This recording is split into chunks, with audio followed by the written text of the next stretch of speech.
Welcome to another episode of My Weird Prompts, an AI-generated podcast featuring the random prompts of Daniel Rosehill as answered by a revolving cast of friendly AI characters. Join us for deep dives into AI, technology, and whatever other random thing Daniel finds fascinating today. Subscribe on Spotify or your favorite podcatcher. Now, today's episode. This episode was generated using artificial intelligence. Please verify facts. Hi there, Herman and Corin. So I'd love to chat today about, I think, one of the most interesting job functions and how it stands in today's world where the traditional divisions between, let's say, professional media and self-published media like podcasts is kind of getting very blurry. I was watching a podcast episode the other day that was very, very professionally produced. The lighting, the sound, the audio, the visuals were all absolutely top notch, and in fact better than a lot of stuff you see make it out into broadcast TV. So the level of professionalism in media is now very, I feel like we're getting to a point, or arguably we're already there, in which a well-produced podcast is just as reputable as, you know, a significant TV show. My own experiences doing things like interviews on podcasts, radio, TV a couple of times over the years has been that the producers of these shows play a crazy, crazy role. By which I mean they're the unsung heroes, whether it's, and as you move up, the reason I mentioned the divide between national TV and podcasts is that if you're going on, let's say, national radio, and you get contacted by a producer, it's you feel they have a very serious operation going on. They'll interview you and you're never quite sure what they're doing. Sometimes it's to make sure you know what you're talking about, or just to get a sense for what topics you're going to discover. If you're good on radio, I guess, is probably something they're looking out for. Maybe triaging legal risk even. But every time I've done this a few times, and you go on the radio for a few minutes, and that interview as a producer might be 15 minutes.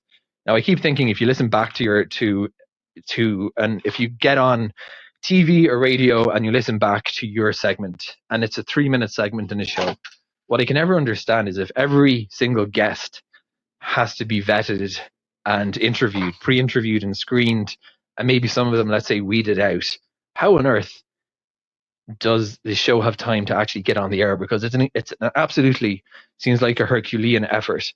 And they're very impressive people. They really keep the show running, and the kind of host, the famous, person at the head of the show that everyone knows, you kind of see that it's a very front and back office operation. The back office is sometimes mentioned in credits and at the end of the show, but it's a whole team of producers, researchers that make radio and TV happen.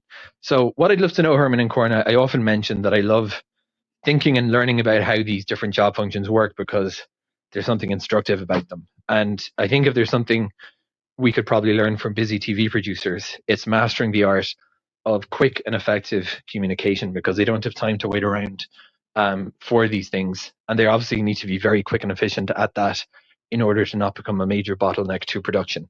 So it seems to me like one of the most challenging jobs that you can imagine.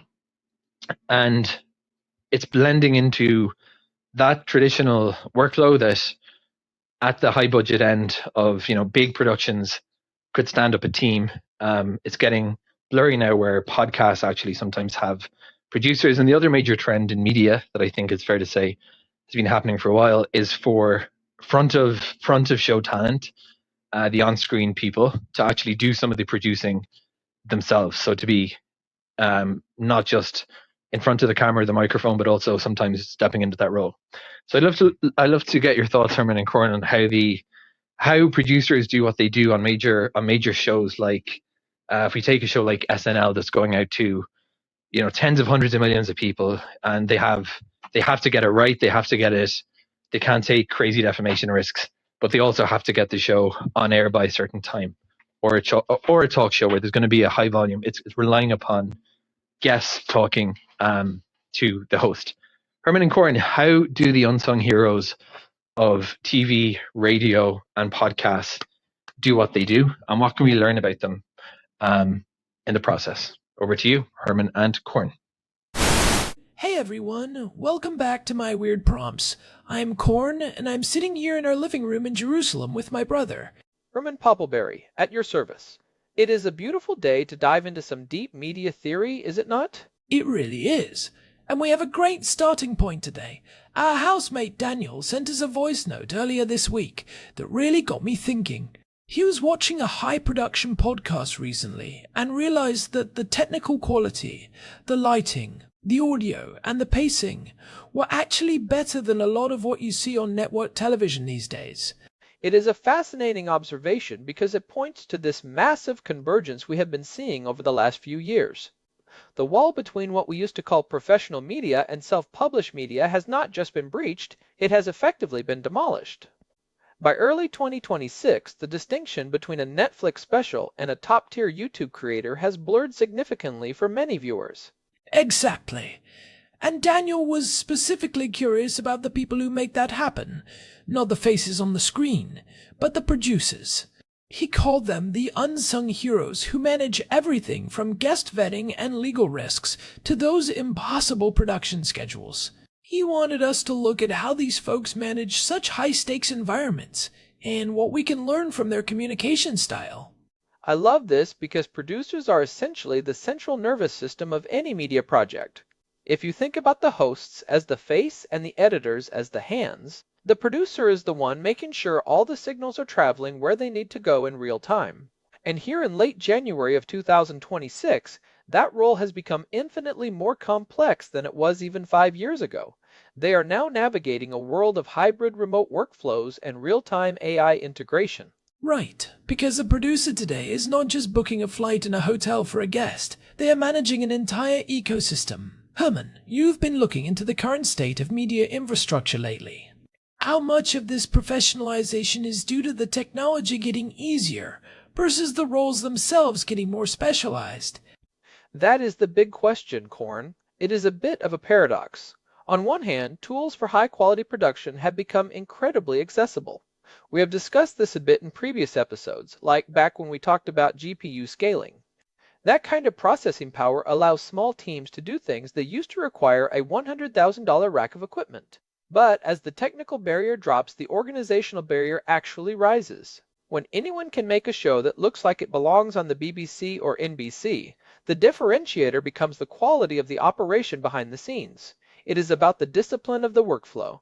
So the producer becomes the gatekeeper of that quality. Daniel mentioned something in his prompt that struck me. He talked about being interviewed by a producer for a radio segment. He said the interview lasted 15 minutes, but the actual segment on air was only 3 minutes long. He was wondering how they had the time to do that for every single guest. Oh, the pre-interview. That is a classic producer move, and it is a masterpiece of efficiency.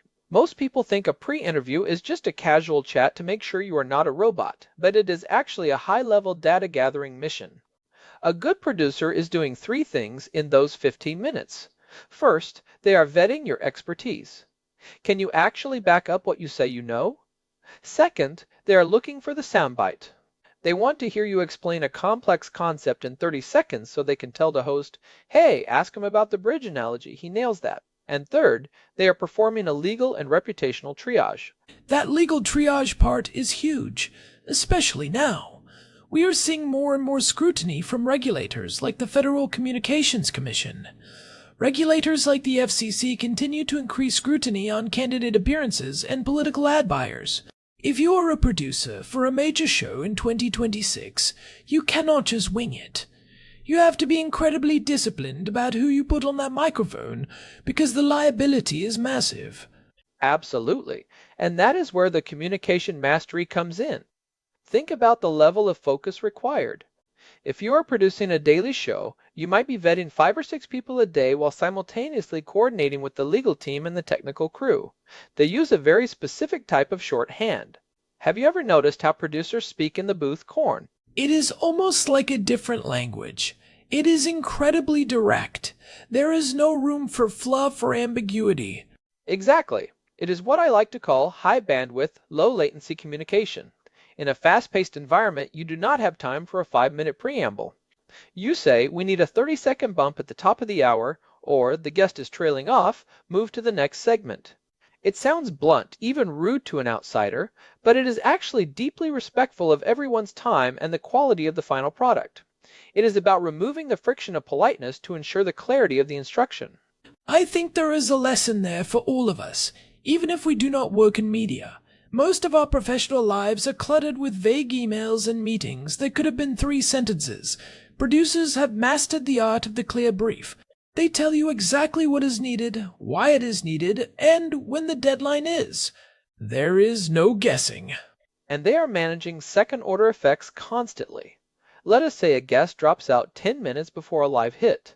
A producer does not panic. They have a backup, or they have a way to pivot the segment. That kind of resilience is built on a foundation of extreme preparation. I remember reading a paper recently about the cognitive load on media producers. They are essentially running a real-time simulation of the show in their head while the actual show is happening. They are thinking 2 segments ahead while listening to the current one for any potential legal landmines. It is interesting you mention the legal landmines.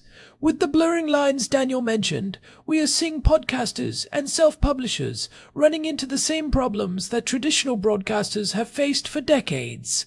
Defamation, copyright infringement, and now the whole issue of content authenticity and deepfakes.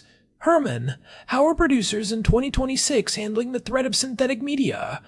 This is where the producer role is becoming more of a technical analyst. In recent years, tools for verifying intellectual property in media have advanced significantly. Producers are now using tools to verify the provenance of video and audio files. There is a group called the Coalition for Content Provenance and Authenticity, or C2PA, that has been developing these digital watermarks. A producer today has to be able to look at a clip and say, wait, the metadata here does not match the source, we cannot run this. It is a level of technical vetting that simply did not exist 10 years ago. So the producer is now part journalist, part lawyer, and part cybersecurity expert. That is a heavy lift. It explains why we are seeing more shows adopt a showrunner model, which used to be exclusive to scripted television. Now, even a high-end news podcast or a technology show will have a showrunner who maintains the creative and executive vision, while the line producers handle the day-to-day chaos. And that brings us to the other trend Daniel mentioned, which is the front of show talent doing their own producing. We see this a lot in the creator economy. You have a YouTuber or a podcaster who is the face, the writer, and the producer all in one. But there's a ceiling to that, right? You can only go so far before the complexity overwhelms you. You eventually hit the wall where you are either a great host or a great producer, but you cannot be both at a world-class level simultaneously. I think that is where the quality gap is starting to widen. You can have the best camera in the world, but if you do not have that invisible hand guiding the narrative and managing the risks, the show feels thin. It feels unpolished. I think we are reaching a point where the audience can sense when a producer is missing. They might not be able to name what is wrong, but they know the pacing is off or the questions are not quite hitting the mark. You are so right, Korn. A good producer is like a good referee in a football match. If they are doing their job perfectly, you barely notice they are there. But if they are absent, the whole thing falls into chaos.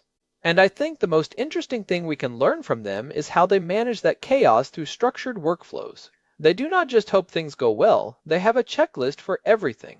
Let us talk about those takeaways for a minute. If I am an office worker or a project manager, how do I apply producer logic to my day-to-day? The first thing is the pre-interview concept. Before you have a big meeting, have a 5-minute check-in with the key participants. Ask them, what is your main point? What do you need from this? That way, when the actual meeting happens, you have already cleared the brush. You are not wasting 20 people's time while one person tries to remember a statistic. It is about pre-flighting your interactions. I love that. It is essentially preloading the context. And what about the communication style? How do you be direct without being a jerk? It is all about the shared goal. In a production booth, everyone knows the goal is a perfect broadcast. If a producer says, cut that story, it is not a personal attack on the host. It is a professional judgment for the good of the show. If we can establish that kind of shared purpose in our teams, we can afford to be much more direct. We can say, this project is off track, we need to pivot, and everyone understands it is about the goal, not the ego. That is a powerful shift. It requires a lot of trust, though. You have to trust that the producer knows what they are doing. And that trust is earned through that meticulous preparation we talked about. A producer who knows the legal risks, knows the guest's history, and knows the technical constraints is a producer people will listen to. They are the calm in the center of the storm. It makes me think about our own process here at My Weird Prompts. We do not have a traditional producer in a booth, but we have Daniel sending us these prompts, and we have our own research phase. Even on a smaller scale, you can see how much better the conversation is when we have done that legwork. Absolutely. Even in a collaborative brotherly dynamic like ours, there is a production element. We are vetting ideas, we are thinking about the flow, and we are trying to anticipate what our listeners want to hear. And speaking of listeners, we have been doing this for over 325 episodes now, and the feedback we get really helps us refine that process. It really does. And if you are out there listening and you have been enjoying this journey with us, we would really appreciate it if you could leave us a review on your podcast app or on Spotify. It genuinely helps other people discover the show and keeps us going. It really makes a difference. And we love hearing from you. You can always go to myweirdprompts.com and use the contact form to tell us what you think or send us your own weird prompts. Daniel is the primary source of our topics, but we are always curious about what is on your minds too. So, looking ahead to the rest of 2026, do you think the producer role will eventually be automated? We are seeing all this AI for metadata and workflow coordination. Experts at the BBC and elsewhere have been discussing how software-based processing is becoming the norm for hybrid live production. Does the human producer survive? I think they become more important, not less. AI is great at the grunt work. It can transcribe the audio, it can tag the footage, it can even flag potential copyright issues. But it cannot add taste. It cannot understand the nuance of a human conversation and say, wait, that was the moment, let us dig deeper there. The producer of the future is the one who uses AI to handle the logistics so they can focus entirely on the storytelling and the human connection. That is a hopeful note to end on. The machine handles the schedule. The human handles the soul. Exactly. It is about moving from being a manager of things to being a curator of ideas. Well, I think we have covered a lot of ground today. We have looked at the blurring lines between professional and indie media, the secret language of the production booth, and how to apply producer logic to our own lives. It has been a blast. I'm going to go see if Daniel has any more prompts in the queue. He has been on a roll lately. He really has. Thanks for listening to My Weird Prompts. You can find us on Spotify and at our website, myweirdprompts.com. We will be back next week with another deep dive into the obscure and the fascinating. Until then, keep being curious. Take care, everyone. This episode was generated using Gemini Flash 3. Text-to-speech engine was Chatterbox Turbo. Thanks for listening to another episode of My Weird Prompts, an AI-generated podcast featuring Daniel Rosehill's AI prompts, as answered by a revolving cast of friendly AI characters including me, Cornelius the Sloth. Subscribe on Spotify or visit myweirdprompts.com.